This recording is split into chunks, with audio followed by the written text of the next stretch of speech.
Hey everyone! Welcome to another story time with me, the Story Wizard. Before I get started, don't forget to give a big thumbs up to the video and subscribe to the channel and follow me on social media too. So, shall we see what story we've got today? Mr. Mean by Roger Hargreaves. So sit back, relax and enjoy the story. Roll the intro, please.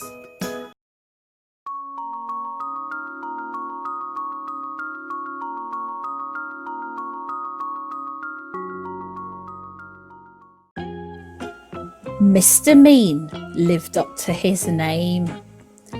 He lived in what could have been a nice house, but wasn't. He never painted it, or mended the windows, or repaired the roof. Inside, it was the same. No carpets, no curtains, no pictures, no fires. And Mr. Mean was so mean, he made his furniture out of old orange boxes and then complained about the price of nails. Why, he was so mean. Do you know what he gave his brother for Christmas last year? A piece of coal. It wasn't as if Mr. Mean didn't have any money. Oh no. He had lots of money, and he kept it all hidden in a box which he kept in the kitchen. Every evening he'd sit there counting it. It was the only thing Mr. Mean liked doing. But would he spend it? Oh dear me, no. Not old Meanie. Not if he could help it. One day, Mr. Mean was sitting in his gloomy kitchen having a gloomy meal. He only ever had one meal a day, and that day he was having a cup of water and a piece of bread which was 3 weeks old. Suddenly, he was interrupted by a knock at the door. "Drat!" he said, because he didn't like people. "Drat and bother!" He opened the door, and there, on his doorstep, stood a wizard. A rather fat wizard. "Hello," said the wizard. "I wonder if, by any chance, as it's such a warm day, you could possibly, if it's not too much trouble, be so kind as to, if it's not too inconvenient perhaps, as I'm very thirsty, provide me with, do you think, a glass, if it's not too much to ask, of water, please?" He was a very wordy wizard. "No," replied Mr. Mean rudely, and shut the door in his face, and went back into his kitchen to finish his meagre meal. But there, standing in front of him, was the wizard. "How did you get in?" gasped Mr. Mean. "Well," replied the wizard, "it was by, how shall I put it, I just, well, you know, waved the old what's-its-name magic wand, don't you know, and, well, here I am, if you know what I mean." "You must be very poor," he remarked kindly, looking around. "Oh yes, I am," lied Mr. Mean. "Then perhaps I can help you," said the wizard, pulling up a box to sit down on. The box didn't move, so the wizard pulled it harder, and this time it did move. In fact, it tipped up and spilt all Mr. Mean's money all over the floor. "Well, well, well," exclaimed the wizard, eyeing the money rolling all over the kitchen floor Well, well, well, well, well, well. It would appear to me, he continued, that you, sir, are an old meanie. Mr. Mean didn't hear him. He was too busy scrabbling all over the floor, trying to pick up his money. And meanies, added the wizard, need to be taught a lesson. So saying, he waved his magic wand. All the money turned into potatoes. Potatoes! Poor Mr. Mean. Oh dear me, he wailed. Please turn my money back into money. Oh, please, please, please, he begged.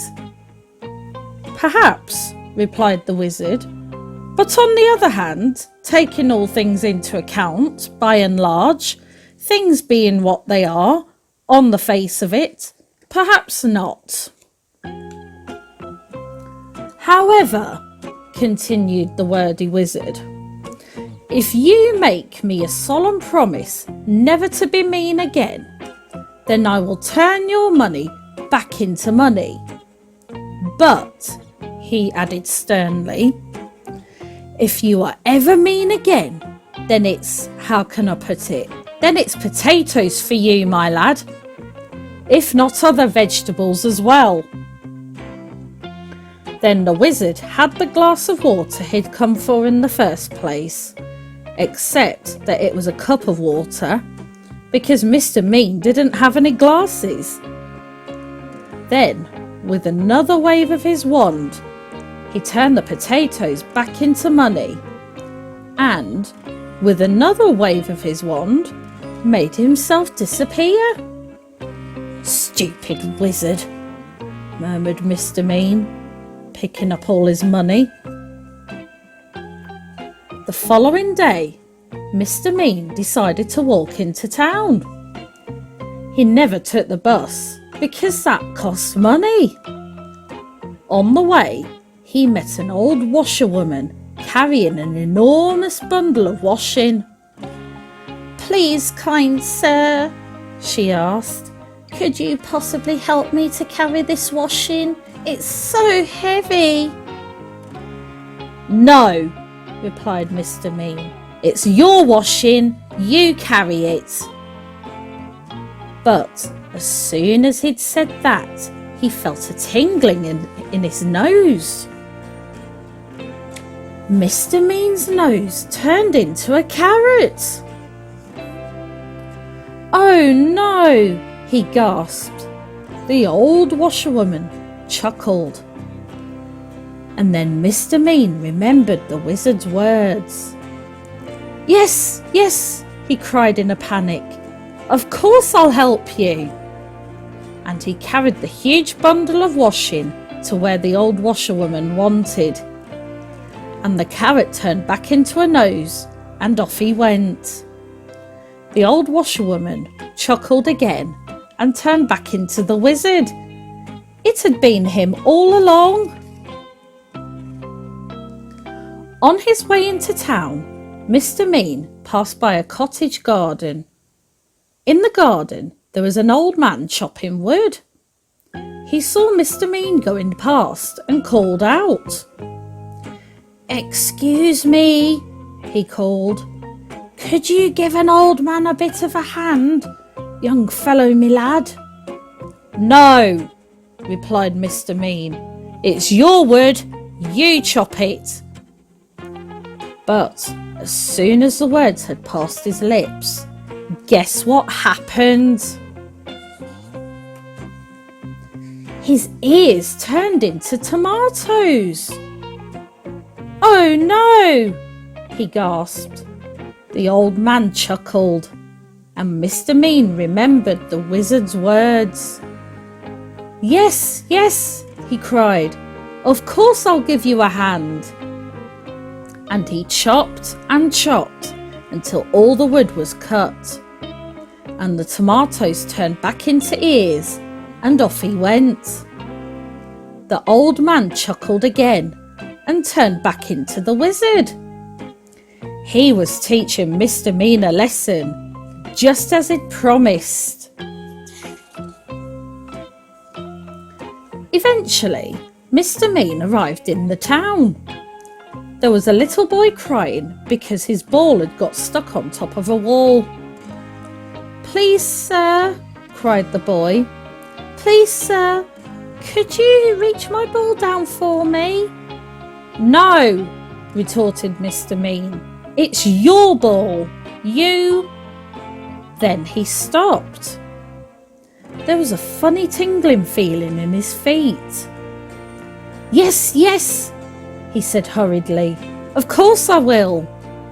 And he reached up and passed the ball to the boy and went on his way, looking anxiously at his feet. The little boy stopped crying and turned into the wizard. "I think," he said to himself, "I think that Mr. Mean, by and large, is beginning, if I'm not very much mistaken, to not be quite so mean. And I think, although I could be wrong, although I never am, that he has, thank goodness, learned his lesson." Today, Mr. Mean's nothing like so mean as he used to be. And he doesn't keep his money in a box in the kitchen anymore. He spent it all on having his house mended and painted and made spick and span. And he's turned into quite a generous sort of a fellow. Goodness, he's so generous. Do you know what he gave his brother last Christmas? 2 pieces of coal. Well, in the end, Mr. Mean wasn't so mean after all, was he? Hope you all enjoyed that as much as I did. Thank you all for joining me today. Don't forget, big thumbs up on the video and subscribe to the channel. And I'll see you guys again soon. Bye!